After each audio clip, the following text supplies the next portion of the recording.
हमारे चैनल को सब्सक्राइब करें और बेल आइकन दबाएं। नमस्कार, आदाब। क्राइम पेट्रोल सतर्क के 30 दिन 30 यूनिक केसेस की श्रृंखला में मैं अनूप सोनी आप सबका स्वागत करता हूं। जहां औरतों के लिए मर्यादा और संस्कृति के नाम पर जो सीमा रेखा तय की गई है, अगर कोई औरत उसे पार करने की हिम्मत करे तो ये हमारे पुरुष प्रधान समाज के लोग इंसानियत और क्रूरता की हदें लांघना अपना फर्ज समझते हैं। इस समस्या पर गहराई से रोशनी डालेंगे हमारे आज के मेहमान शम्स ताहिर खान। इज्जत और आबरू ये वो शब्द हैं जिनकी वजह से देश में हजारों क्राइम होते हैं। ये शब्द औरत और लड़कियों से इस कदर जुड़े हुए हैं कि इसका खामियाजा उन्हें अक्सर भुगतना पड़ता है। कभी औरत को सबक सिखाने के लिए उनकी आबरू लूटी जाती है, तो कभी लड़कियों को अपने तरीके और अपनी आजादी से जिंदगी जीने की जुर्रत के एवज में उन्हें इज्जत का वास्ता दिया जाता है। उन्हें सदियों पुरानी शोषित महिलाओं के तौर पर जीने के लिए मजबूर किया जाता है। हालांकि गांव के मुकाबले शहरों में औरतों के अधिकार और आज़ादी कहीं ज्यादा बेहतर है, लेकिन तभी तक जब तक कि वो समाज के नियम को मानती हैं। जैसे ही वो इस नियम को तोड़ने की कोशिश करती हैं, उनके प्रति अपराध बढ़ने की संभावना ज्यादा बढ़ जाती है।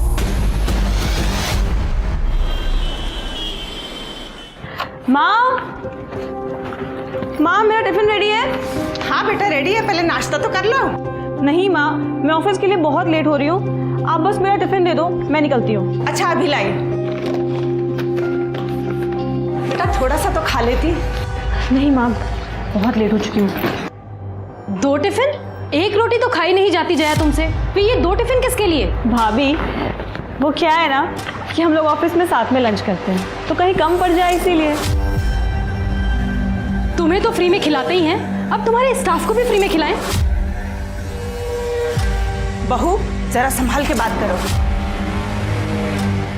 माँ सही तो कह रही है, वो सरकारी नौकरी है, इतना अच्छा कमाती है, ये नहीं कि घर में मदद करे। क्या मैं और पापा मिलके पूरे घर का बोझ उठाएं सिर्फ? मनोज, तुम अच्छी तरह से जानते हो कि इस घर में लड़कियों की कमाई नहीं ली जाती है। रोज रोज नाटक क्यों होता है इस घर में? ठीक है पापा, नहीं करेंगे तमाशा, लेकिन इसको समझा लीजिए, एक घर है, धर्मशाला नहीं है कि। बस अब बस भी करो।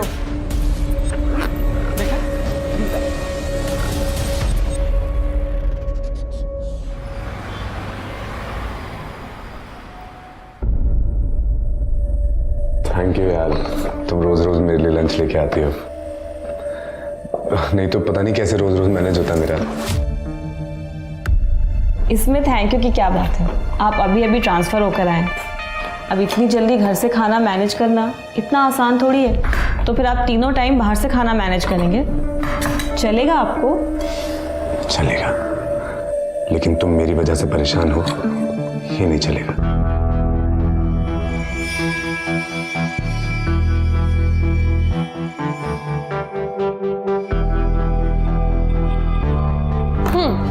मैनेजर साहब तो अभी भी मदहोश लग रहे हैं। सही होश उड़ाए तेरे परफ्यूम ने। देख ले, कहीं सहारे वाले की जरूरत तो नहीं उन्हें। चुप करना, वैसे ही पूरा ऑफिस मेरे पीछे पड़ा हुआ है, ऊपर से तू भी बकवास करी जा रही है।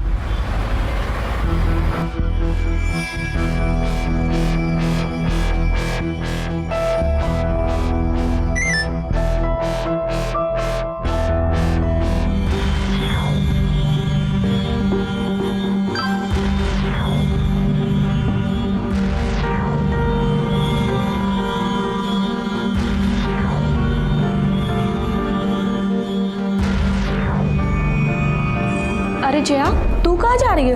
अभी तो 1:30 भी नहीं बजा। अरे इतनी तो उसे भूख भी नहीं लगी रहती है जितनी इसे खिलाने की पड़ी रहती है। जया, ये तो होना ही था। अब ऑफिस में बॉस के साथ रोमांस चलेगा तो ऐसी बातें तो सुननी पड़ेंगी।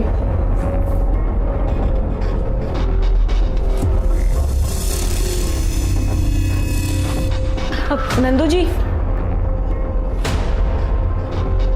ये टिफिन आप प्रवीण सर को दे देंगे? अंकल जी, बहुत अच्छी कढ़ाई की है आपने। ऑफिस की सारी लड़कियां तारीफ कर रही थी। ये लीजिए, इसे भी कल शाम तक ऐसे ही करके दे दीजिएगा। ठीक है बेटा।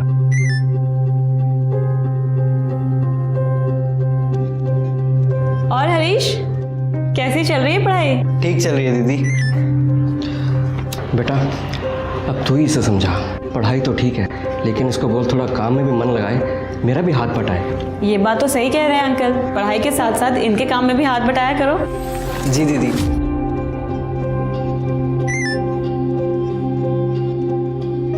अच्छा अंकल, अब मैं चलती हूँ, इसे कल शाम तक दे दीजिएगा। ठीक है बेटा।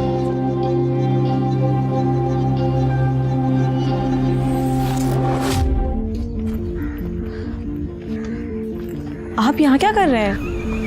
टिफिन देने आओ तुम्हारा। आपने अभी तक खाना नहीं खाया? तुमने खाया? क्यों? मैं नहीं चाहती हूँ कि मेरी और आपकी कोई बदनामी हो। अरे हमारी कोई बदनामी नहीं कर सकता है, पता है क्यों? क्योंकि मैं तुमसे सचमुच प्यार करता हूँ। प्रवीण, मैं भी आपसे बहुत प्यार करती हूँ।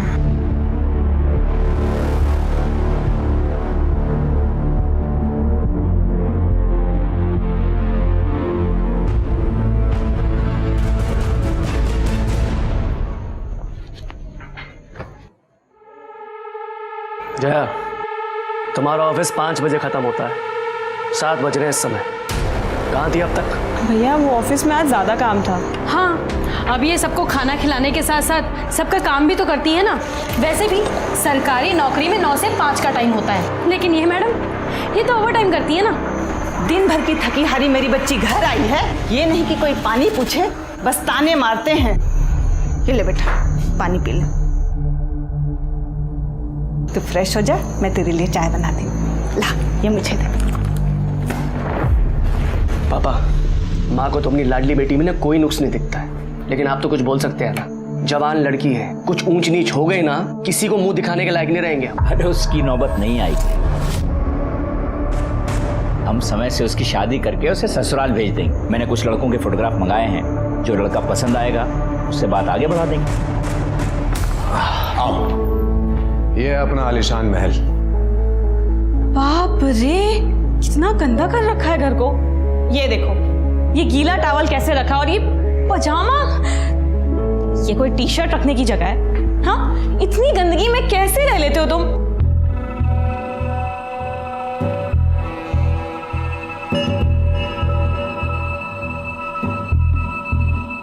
देखो, शादी से पहले ये सब नहीं। हम दोनों एक दूसरे से प्यार करते हैं, और प्यार दुनिया की सबसे प्यार चीज होती है। और जल्दी हमारी शादी तो हो ही जाएगी, उसके बाद तो ये सब होना ही है ना। क्या तुम्हें मुझ पर यकीन नहीं है?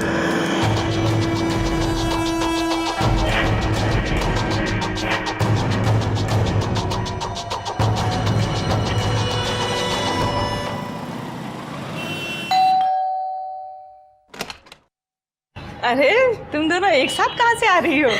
ये तो मुझे यहाँ गेट पर ही मिली। ले पानी पी और बैठ। अरे जया, आ गई तुम, आओ बैठो।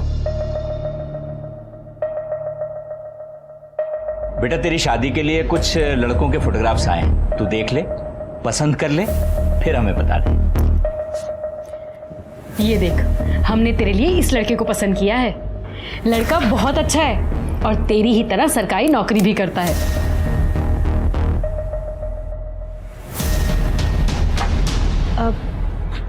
पापा, वो मैं आपको बताने ही वाली थी। हाँ बोलना। मैंने अपने लिए एक लड़का पसंद कर लिया है। कौन है, क्या करता है? बताऊंगी और आप लोगों से मिलवाऊंगी भी, और आप लोगों को भी वो बहुत पसंद आएगा।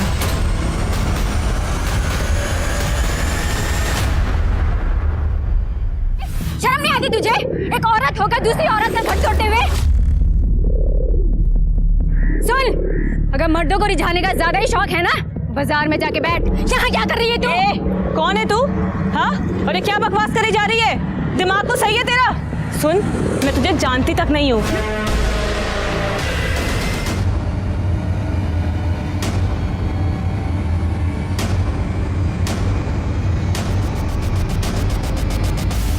ऐसा कुछ भी नहीं है जैसा आप लोग सोच रहे हैं। तू बता दे कैसा है, और किस बात का इल्जाम लगा रही है तुझ पे? मैं इस औरत को जानती तक नहीं हूँ। इसे जरूर कोई गलतफहमी हुई है। ये क्यों ऐसा कर रही है मुझे नहीं पता। झूठ मत बोल, सब पता है तुझे। हर जगह हमारी नाक कटवा चुकी है। तू हो रही है हमारी। भाभी, मम्मी की कसम मैं झूठ नहीं बोल रही हूँ। मैं जानती तक नहीं हूँ इस औरत को। भाभी आपको पता है ना दीदी झूठ नहीं बोलती। ऐसा कुछ होता तो पहले ही बता देती। वायरल वीडियो ये किसी खतरनाक हथियार से कम नहीं। आखिर इस वायरल वीडियो का सच क्या है? ये औरत कौन है जो जया को गालियां दे रही, उस पर हमले कर रही? कहीं इस औरत ने जया को कोई और लड़की तो नहीं समझ लिया और उसके साथ गाली गलौज करने लगी, या फिर जया की जिंदगी के साथ उसका कोई रिश्ता है? मुझे तो समझ में नहीं आ रहा कि मैं किस पे यकीन करूं और किस पे नहीं। अरे जया, ये वीडियो वायरल हो चुका है और तुम कह रही हो कि तुम उस औरत को जानती नहीं हो। ऐसा कैसे हो सकता है? ये क्या कर रहे हो तुम? बैग क्यों पैक कर रहे हो? कहाँ जा रहे हो? जयपुर जा रहा हूँ माँ से मिलने। मंडे को आऊंगा। इस वक्त जब मुझे तुम्हारी सबसे ज्यादा जरूरत है तुम मुझे ऐसे छोड़ के जा रहे हो। देखो, मैं तुमसे ये कह रही हूँ कि एक बार पापा से चल के मिल लो। उन्होंने मुझे संडे को लास्ट चांस दिया है। अगर तुम उनसे नहीं मिले तो वो मेरी शादी किसी और से करवा देंगे। अच्छा है, अपने पिताजी की पसंद के लड़के से शादी कर लो, क्योंकि अगर ये हाथ से निकल गया ना, कोई लड़का तुमसे दोस्ती तक नहीं करेगा। अरे जाओ यार, मूड मत खराब करो मेरे, जाओ एक बार जाओ।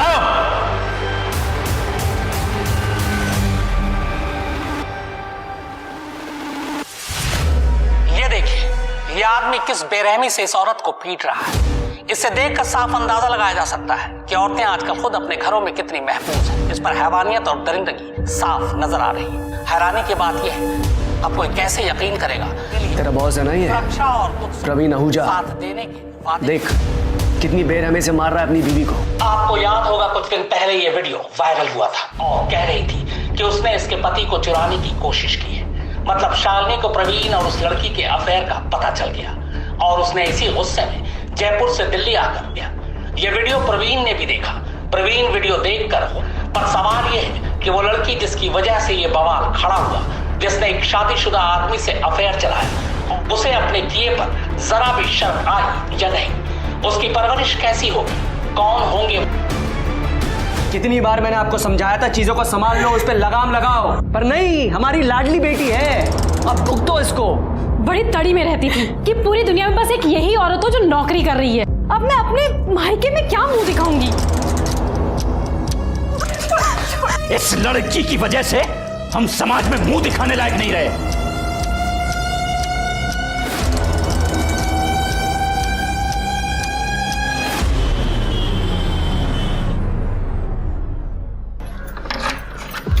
आओ जया, आओ। अरे आओ ना।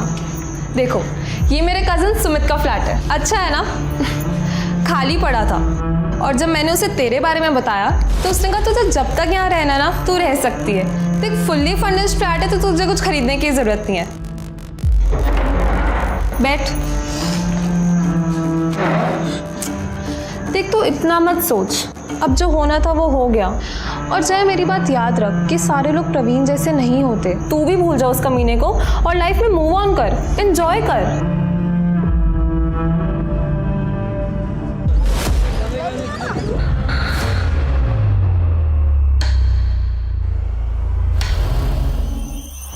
सर, इसका नाम जया पांडे है और ये 2 दिन से गायब है। ये वही लड़की है ना जिसका वीडियो वायरल हुआ था? यस सर, और इस वीडियो की वजह से इस बेचारी को बहुत कुछ झेलना पड़ा। सर, जहाँ जाती थी लोग इसका मजाक उड़ाते थे, ताने देते थे। और सर, सबसे बुरी बात ये कि इसके घर वालों ने इसको अपने घर से बाहर निकाल दिया। बड़ी मुश्किल से मैंने अपने कजन के खाली फ्लैट में इसको शिफ्ट करवाया था और इसे समझाया भी था कि दूर रहे इस कमीने प्रवीण से, पर इसने मेरी बात नहीं सुनी सर और जयपुर चली गई उससे मिलने।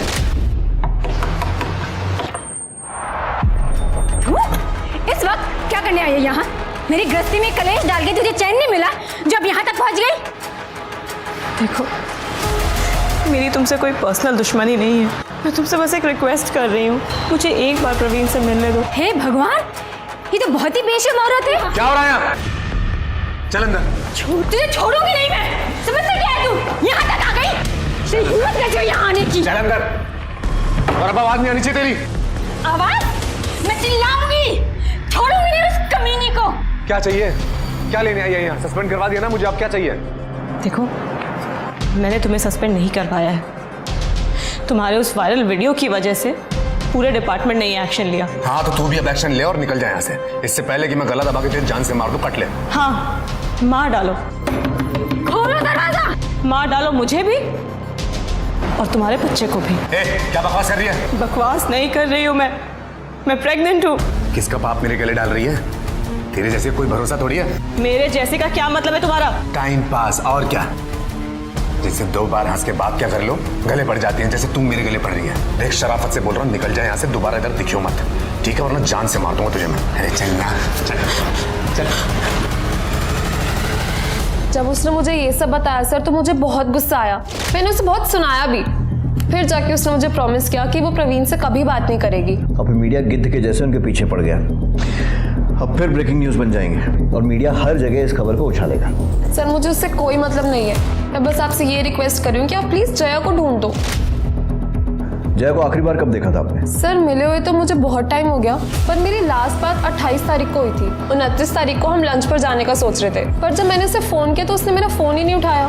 सर फिर 30 तारीख को भी जब मेरी उससे पूरे दिन बात नहीं हुई तो 1 तारीख को मैं उसके घर गई। सर मेरे पास उसके घर की एक एक्स्ट्रा चाबी है। जया, सर जब मैंने दरवाज़ा खोला तो जया वहाँ पे नहीं थी। जया, पर उसका फ़ोन, लैपटॉप, पर्स सब वहीं पर था सर। मुझे लगा कहीं पास में गई होगी तो ले जाना भूल गई होगी। सर मैंने वहाँ पे बहुत इंतज़ार किया पर जया वापस आई ही नहीं।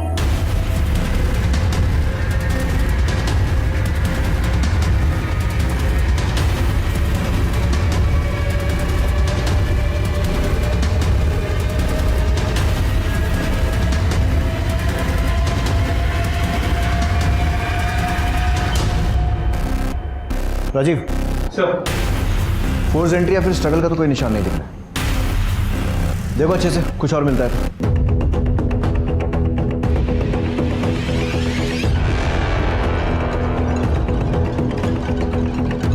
ये सीसीटीवी पहले से यही था? नहीं सर, ये जया ने शिफ्ट होने के कुछ दिन बाद ही लगवाया था अपनी सेफ्टी के लिए। ऑलरेडी उसके साथ इतना कुछ हो चुका था, फिर यहाँ वो अकेले रह रही थी, मुझे भी लगा होना चाहिए। सर इस खिड़की के बाहर से कुछ अजीब सी बदबू आ रही है। सर एक्चुअली पीछे वो खाली प्लॉट है जहाँ पे लोग अपना कचरा वगैरह डालते हैं, इसलिए बहुत बदबू आ रही है। जल्दी सब लोग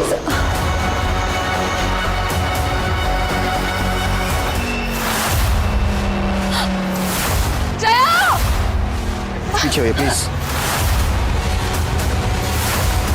सर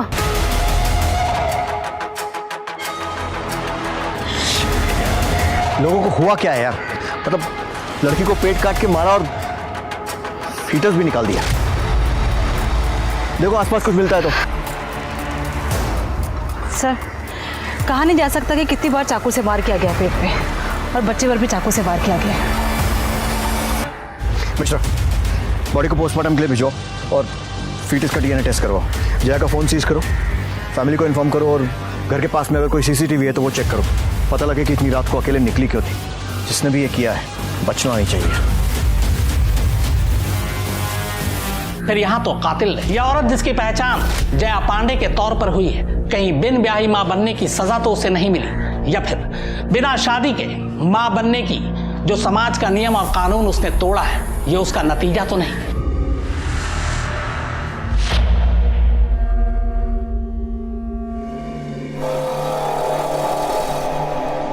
इंस्पेक्टर साहब, हर माँ बाप की तरह हमने थोड़ी सख्ती की थी उसके साथ, पर ये तो सब उसकी भलाई के लिए था ना। कितनी बार समझाया था उसे पर नहीं मानी। घूम रही थी उस कमीने शादीशुदा इंसान के पीछे। उस कमीने ने इसकी जिंदगी बर्बाद तो कर ही दी थी, अब जान भी चली गई। आपका कहने का मतलब है कि जया की मौत में प्रवीण आहूजा का हाथ है? सिर्फ हाथ नहीं है सर, उसी ने मारा इसे। रोज घर वालों से लड़के उसके लिए टिफिन लेके जाती थी, खाना खिलाती थी उसे। देखिए अब क्या कर दिया। सांप को दूध पिलाया, सांप ने डस लिया। आप लोगों को पता था कि जया प्रेग्नेंट है?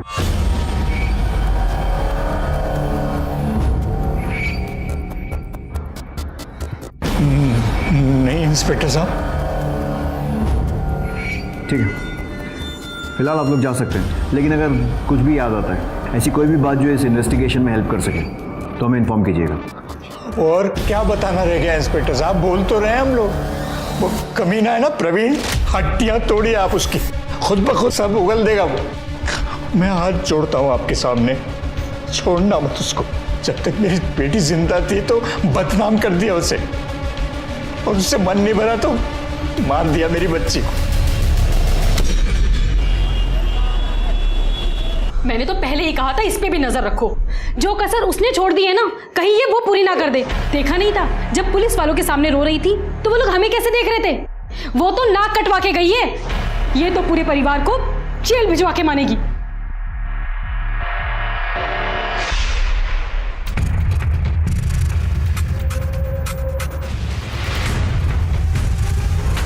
ये वही शालिनी आहूजा है ना, प्रवीण की पत्नी?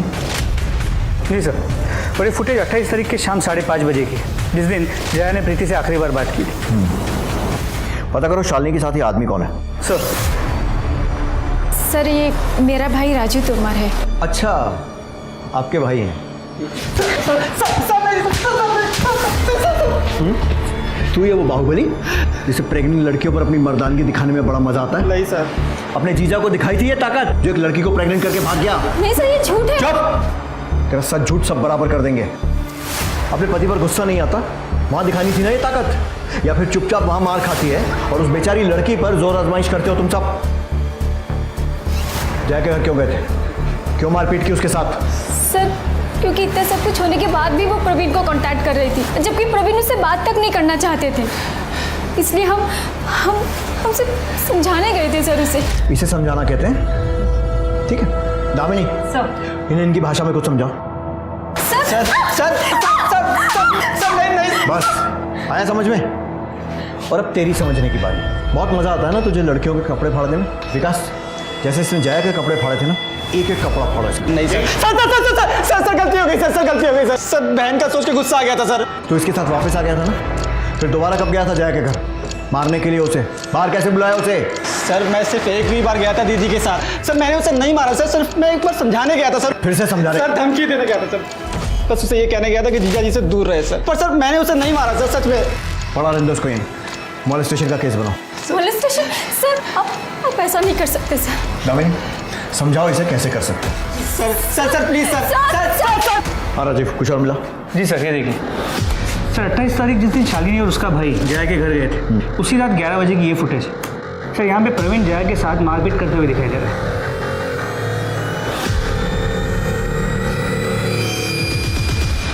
साले फ्रॉड, सस्पेंड होकर चैन नहीं पड़ा जो मर्डर करके जेल जाने की तैयारी कर रहा है। पहले उस लड़की को फंसाया, फिर उसको प्रेग्नेंट किया और फिर उसका मर्डर कर दिया, और उसको तो मारा ही, उसका पेट चीरकर उस बच्चे को भी मार दिया। अरे सर, जैसा आप बोल रहे हैं मैंने वैसा कुछ नहीं किया है। क्यों गया था उसके घर? क्योंकि उसने मेरा जीना हराम कर दिया था ये बोल बोल के कि वो प्रेग्नेंट है और उसके पेट में जो बच्चा है वो मेरा है, जबकि ऐसा पॉसिबल ही नहीं है सर। हमने जब भी सेक्स किया हमने प्रोटेक्शन यूज किया है। पता नहीं किसका पाप मेरे गले बांध रही थी, और तूने उसके पेट पर लात मार के उस पाप को मिटा दिया। मैं सच बोल रहा हूँ, आप मेरा यकीन क्यों नहीं कर रहे हैं? मैंने कुछ नहीं किया है।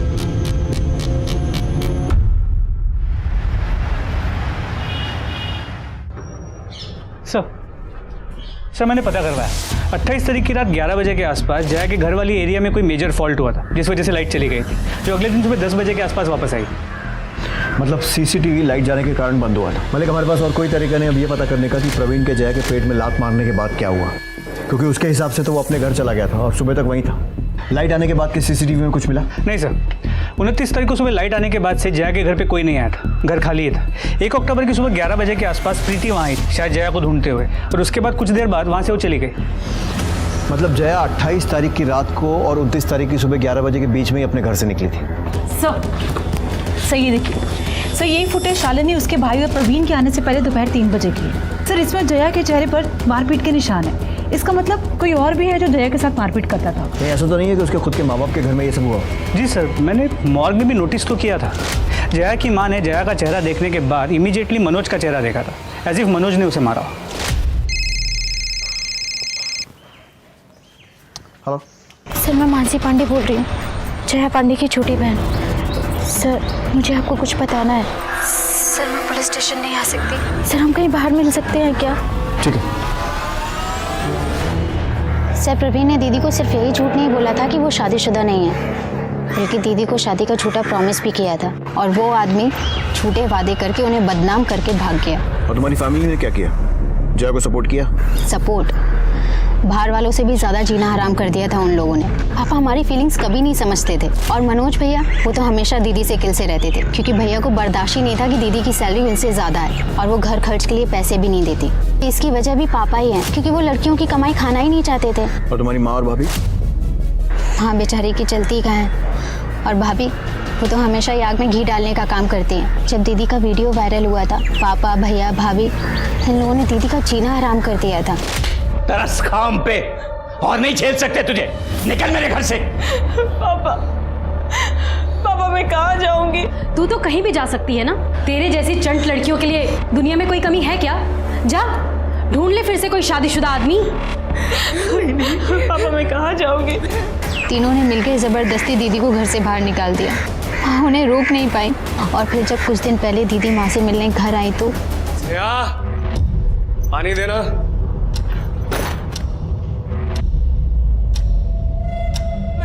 सर भैया ने मुझे भी धमकी दी है कि मैंने अगर आप लोगों को कुछ भी बताया तो वो मुझे जान से मार डालेंगे। मुझे तो लगता है दीदी के मर्डर में मेरी फैमिली का हाथ है। उन्होंने ही जया दीदी को मारा है। जया की किसी लड़के से बात पक्की हुई थी ना? आदित्य वर्षिणी नाम है उसका, गुरुग्राम में रहता है, इरिगेशन डिपार्टमेंट में काम करता है। सर बहुत ही अजीब आदमी है। दीदी से शादी करने के लिए मरा जा रहा था।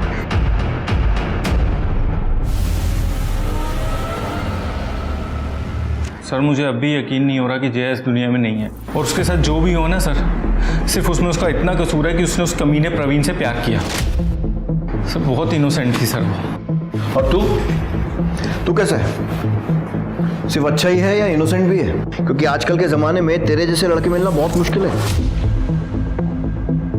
जो सब जानते हुए भी शादी करने के लिए तैयार हो गए। सर मैं वैसा इंसान नहीं हूँ कि किसी को दूसरा चांस ना दूँ अगर उससे कुछ गलती हो जाए, और यहाँ पे तो जया की गलती भी नहीं थी ना सर।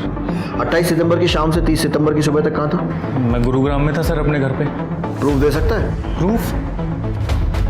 प्रूफ कहाँ से लाऊं सर? मुझे पता थोड़ा था प्रूफ देना पड़ेगा। पता होता तो मैं रखता किसी को अपने साथ प्रूफ के लिए।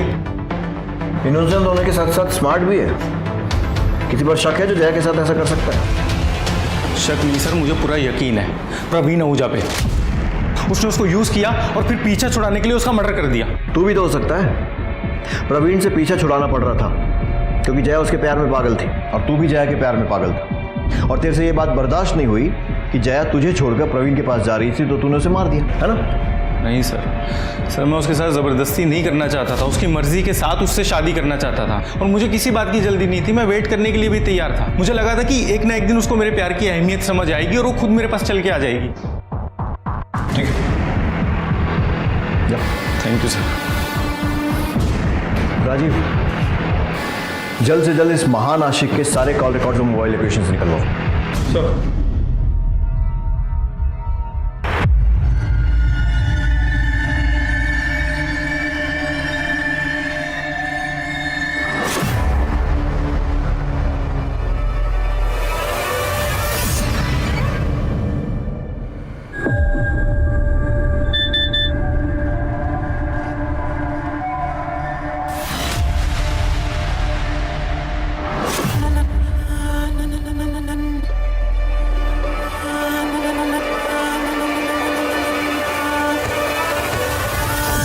सर ये देखिए न्यूज में क्या आ रहा है।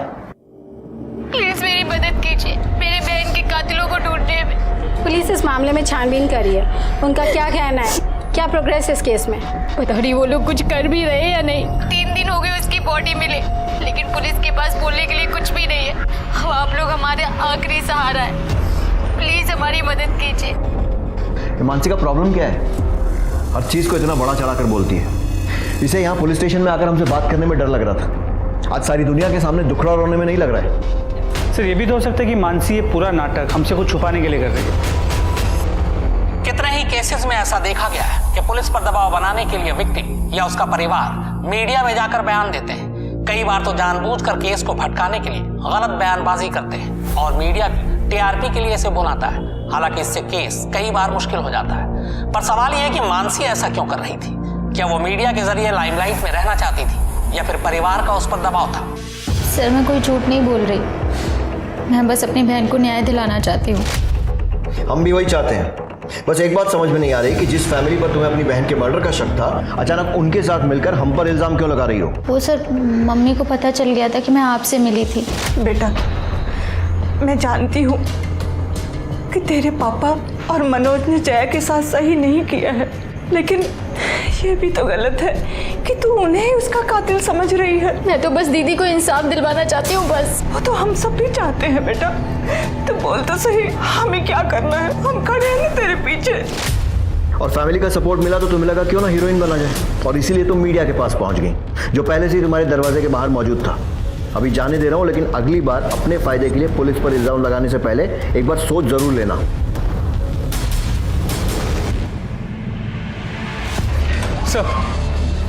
सर, पोस्टमार्टम रिपोर्ट के मुताबिक जया की मौत 29 तारीख के सुबह 5 और 7 बजे के बीच चाकू के वार की वजह से हुई। उसके पेट में जो फीटस था वो 4 महीने का था। फीटस का डीएनए प्रवीण के डीएनए के साथ मैच करने के लिए भेज दिया। सर, 28 तारीख की रात आदित्य की मोबाइल की लोकेशन जया के घर के पास की दिख रही है। राजीव, उठाओ इस आशिक को, इसका इनोसेंस निकालने का टाइम आ गया है। सर, जया से मेरी एंगेजमेंट टूट चुकी थी सर। वो किसी भी तरह से परवीन से शादी करना चाहती थी। वो अपने बायोलॉजिकल फादर के साथ अपने बच्चे को बड़ा होते देखना चाहती थी सर। और फिर भी तो उसके पीछे पड़ा हुआ था। बड़ा महान प्यार था तेरा। सर, मैं उससे सच्चा प्यार करता था सर। मुझे पता चला जब उसने मेरा फ़ोन उठाना बंद कर दिया, उसने मुझसे मिलना बंद कर दिया, तब मैं खुद उसके घर गया, उसको समझाने के लिए, उससे बात करने के लिए। कितने बजे गया था सर? वो कितने बजे गया था? 11 साढ़े 11 बजे के आसपास गया था सर। जब गया था तो वो सोने जा रही थी तभी, और फिर लाइट चली गई तो उसका मूड बहुत ख़राब हो गया था सर। वो मुझसे बात करने के लिए तैयार नहीं थी। उसके चेहरे पे, उसके बदन पे हर जगह पे चोट के निशान थे सर। मैंने उसे रिक्वेस्ट किया कि वो मेरे साथ रेस्टोरेंट चले डिनर के लिए। तेरे साउंड ने इतनी रात को रेस्टोरेंट खोल के रखा था तेरे लिए? सर, वो रेस्टोरेंट नहीं है सर, वो स्नैक्स कॉर्नर की दुकान है सर। उसके घर के पास खुला रहता है वो दुकान। तुम मेरा फ़ोन क्यों नहीं उठा रही थी? आदित्य, तुम्हें ये बात समझ में नहीं आती है क्या? मैं तुमसे नहीं, मैं प्रवीण से प्यार करती हूँ। उसने तुम्हारा ये हाल किया, उसके बाद भी तुम ये बात मुझे कह रही है? हाँ, क्योंकि वो मेरे होने वाले बच्चे का बाप है। और तुमको नहीं लगता कि मैं ज़्यादा अच्छा ऑप्शन हूँ तुम्हारे इस होने वाले बच्चे के लिए? क्योंकि मैं एटलीस्ट इंसान को इंसान तो समझता हूँ, तो तुम्हारे बच्चे को तुम अपना बच्चा समझ के उससे प्यार करूँगा। मैं सच कह रहा हूँ, मैं तुमसे बहुत प्यार करता हूँ। मैं सच में, मैं कुछ भी करूँगा तुम्हारे लिए। प्लीज़ सोच क्या रही हो? मेरी बात सुन तो लो, मान लो मेरी बात। क्या जवाब दिया उसने? जवाब तो कुछ नहीं दिया सर, पर मैं खुश था सर। एटलीस्ट उसने मुझे मना नहीं किया था सर। उसके बाद मैंने उसको घर छोड़ा और मैं अपने घर चला गया। तो उसको ऐसी हालत में अकेला छोड़कर घर चला गया? तो मैं जाना नहीं चाहता था, उसने ही मुझे बोला। सर, ये देखिए इसके फ़ोन में क्या मिला है।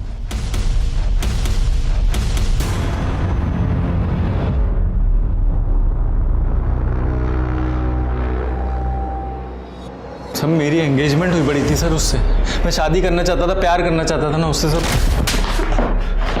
बुरी बात यह है कि तू लगातार हमसे झूठ बोल रहा है। पहले बोला कि जया के घर गया नहीं, फिर बोला गया था, लेकिन बाद में अपने घर चला गया, जबकि मोबाइल लोकेशन से साफ दिख रहा है कि 29 सितंबर को सुबह 5 बजे तक तू जया के घर के आसपास था। तू खुद बताएगा या मैं उगलवाऊं? सर, मैं बताता हूँ सर।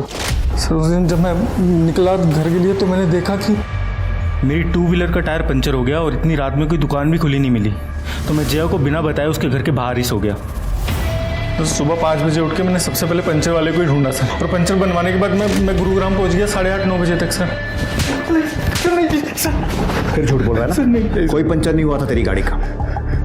तू जया के साथ उसके घर की तरफ गया, वहां पर तूने पंचर होने का बहाना किया और फिर जया के साथ रुक गया। वो बच्चा जिसको देखकर तुझे प्रवीण की याद आई, जिसकी वजह से जया तेरी नहीं हो पा रही थी।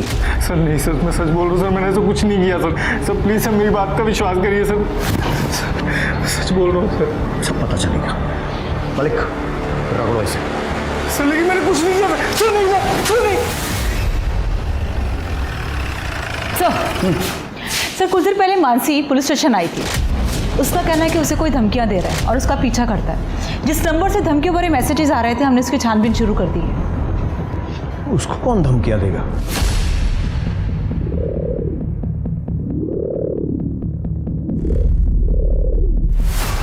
तूने मानसी को मारने की कोशिश की और पूरे मार्केट ने देखा इसे हमला करते हुए, और आप लोग इसे बचाने की कोशिश कर रहे हैं सिर्फ अपनी नकली इज्जत के लिए। सर, मानसी को मैंने नहीं मारा है। सर, मैंने ही इसे मानसी के साथ भेजा था उसका ध्यान रखने के लिए, क्योंकि उसे जान से मारने की धमकी मिल रही थी। लता एकदम ठीक कह रही है इंस्पेक्टर साहब। आपकी झूठी इज्जत और अपनी सनक में इसने आपकी एक बेटी के साथ इतना बुरा सलूक किया। सर मानसी को मैंने नहीं मारा है, मैं पास की दुकान पे खड़ा था सर। मलिक 70s की फिल्मों का प्लॉट नहीं लग रहा है ये।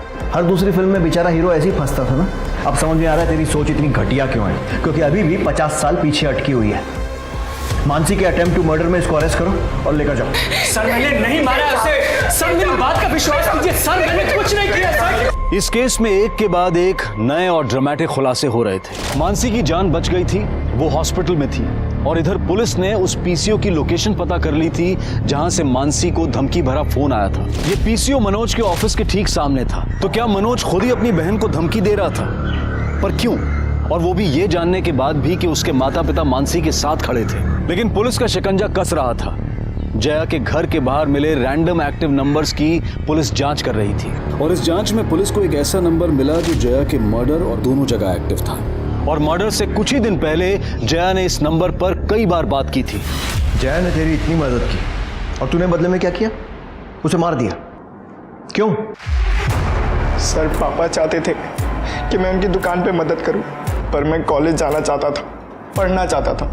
पर कॉलेज में जाने के बाद मुझे वहाँ बैटिंग का चस्का लग गया, और जिसके लिए पैसे चाहिए थे जो मैं जया दीदी से एक्स्ट्रा क्लासेस के नाम पे लेता था। और फिर एक दिन वो कॉलेज के पास से गुजर रही थी, तो देखने के लिए कि मेरी पढ़ाई कैसी चल रही है वो कॉलेज में आ गई, और उन्हें सब कुछ पता चल गया। इतनी मुश्किल से तुम्हें ये मौका मिला है और तुम वो मौका ये जुए और बैटिंग में गंवा रहे हो और मुझसे झूठ बोलकर पैसे ले रहे हो। सॉरी दीदी, प्लीज माफ कर दो, दोबारा नहीं होगा। दोबारा कुछ नहीं होगा। और आज के बाद से मैं तुम्हें कोई पैसे नहीं देने वाली हूँ, और जितने पैसे तुमने मुझसे पढ़ाई के नाम पर झूठ बोल कर लिए हैं ना, वो मुझे 10 दिनों के अंदर वापस चाहिए, नहीं तो तुम्हारे पापा को मैं सब कुछ सच बता दूंगी। मैं बहुत डर गया था कि अगर जया दीदी ने पापा को ये सब बता दिया तो मुझे बहुत मार पड़ेगी और मुझे उनके साथ बैठ के कपड़े सिलने पड़ेंगे। और 28 तारीख को 10 दिन पूरे होने वाले थे। मेरे पास 1 रुपया भी नहीं था दीदी को देने के लिए। और फिर 29 तारीख के सुबह 5:30 बजे मैं दीदी के घर के इधर चला गया। उस वक्त उस एरिया की लाइट नहीं थी, बहुत अंधेरा था।